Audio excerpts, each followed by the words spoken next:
Bismillahirrahmanirrahim. Assalamualaikum warahmatullahi wabarakatuh. Perkenalkan, saya Ika Cahyati Nur Amin, 105721117820, ingin mempresentasikan atau menjelaskan mengenai materi 9 dan materi 11. Baiklah, langsung saja.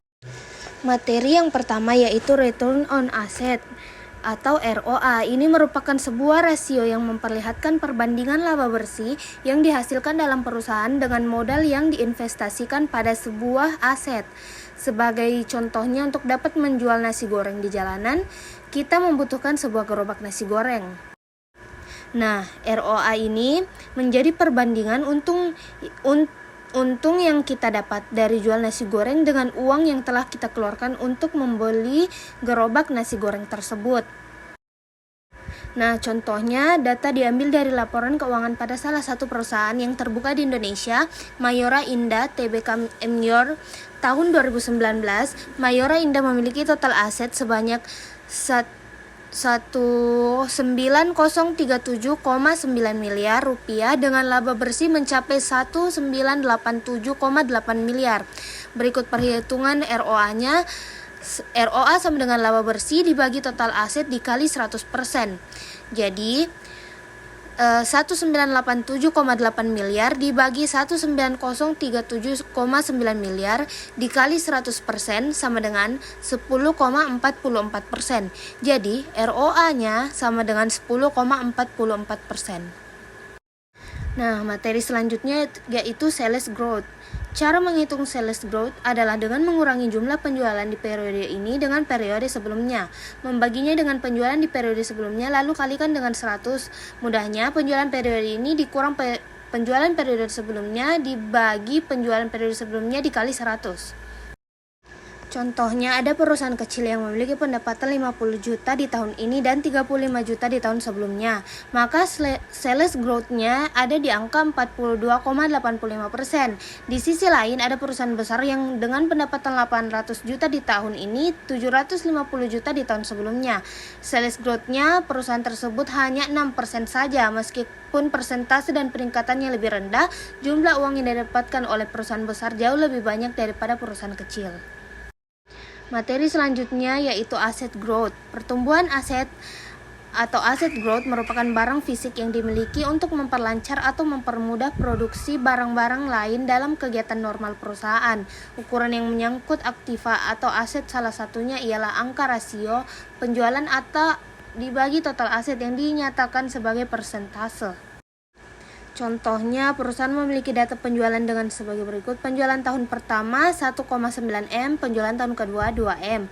Maka perhitungannya seperti growth ratio sama dengan present dikurang pas dibagi pas dikali 100, yaitu sama dengan 2,3 M dikurang 1,9 M dibagi 1,9 M dikali 100 sama dengan 21%.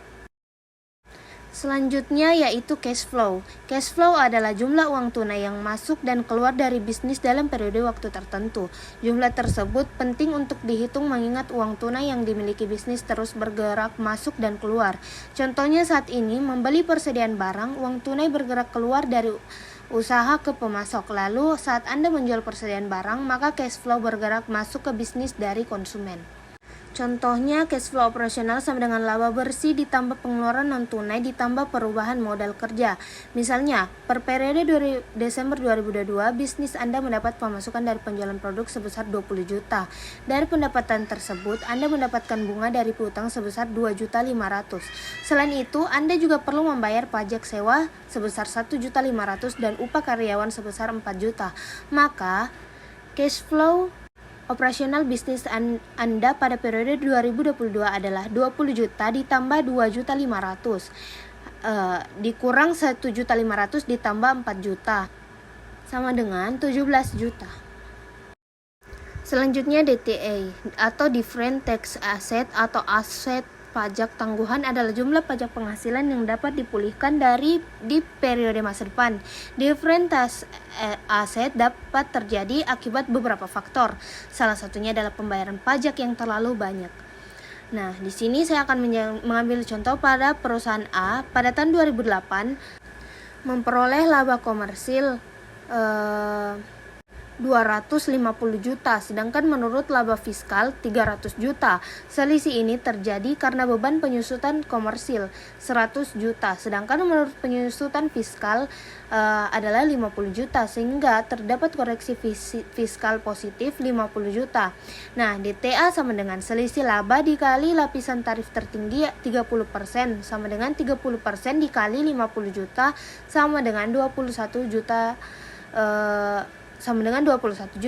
Selain itu, different tax asset juga timbul karena perusahaan masih mempunyai sisa rugi fiskal yang dapat digunakan untuk kompensasi.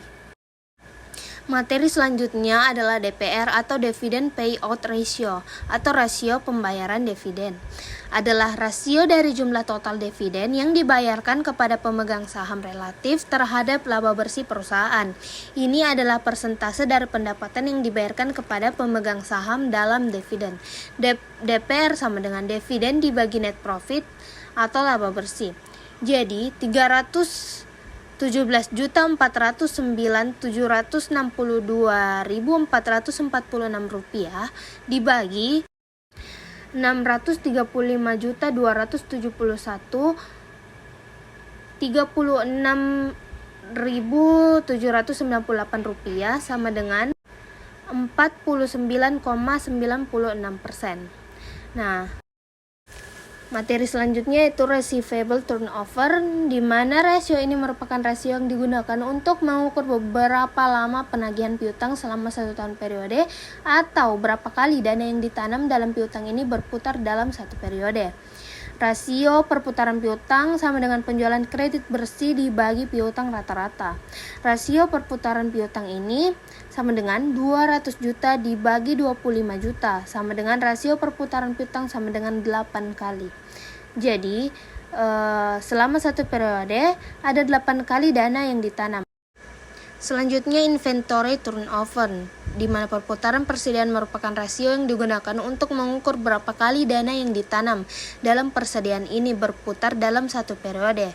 Rasio ini dikenal dengan nama rasio perputaran persediaan. Rasio ini juga dapat menunjukkan berapa kali jumlah barang persediaan diganti dalam 1 tahun. Semisal laporan penjualan tahunan suatu perusahaan sebesar 600 juta rupiah, inventory terakhir tahun sebesar 50 juta, dan harga pokok penjualan barang sebesar 375 juta rupiah, maka perputaran persediaan perusahaan tersebut selama 1 tahun adalah 375 juta dibagi 50 juta sama dengan 7,5, sedangkan days sales of inventory DSI-nya sebesar 1/7,5 dikali 365 sama dengan 448,7 hari. Hasil tersebut menunjukkan bahwa perusahaan tersebut mampu menjual seluruh persediaannya dalam waktu 48 hari. Selanjutnya, working capital turnover. Rasio ini merupakan salah satu rasio yang mengukur atau menilai keefektifan modal kerja perusahaan selama periode tertentu. Artinya, seberapa banyak modal kerja berputar dalam 1 periode. Perputaran modal kerja yang rendah menunjukkan perusahaan sedang kelebihan modal kerja. Hal ini mungkin disebabkan karena rendahnya perputaran persediaan atau piutang atau saldo kas yang terlalu besar. Sebaliknya, perputaran modal kerja yang tinggi menunjukkan perputaran piutang atau saldo kas yang kecil. Nah, di sini saya akan mengambil kasus pada akhir tahun kalender perusahaan XYZ memiliki penjualan tahunan sebesar 150 juta dan modal kerja sebesar 75 juta. Rumus itu menentukan rasio perputaran modal kerja perusahaan adalah sebagai 150 juta dibagi 75 juta sama dengan 2 juta. Sama dengan 2, ini berarti rasio perputaran modal kerja perusahaan XYZ untuk tahun kalender adalah 2. Selanjutnya, fixed asset turnover merupakan rasio yang digunakan untuk mengukur berapa kali dana yang ditanamkan dalam aktiva tetap berputar dalam 1 periode. Dengan kata lain, rasio ini untuk mengukur apakah perusahaan sudah menggunakan kapasitas aktiva tetap sepenuhnya atau belum. Sebuah perusahaan yang memproduksi mobil memiliki aset tetap sebesar 1,4 1,434900 miliar dengan akumulasi penyusutan sebesar Rp430.470.000 penjualan perusahaan pada tahun berjalan, yaitu 4M17720.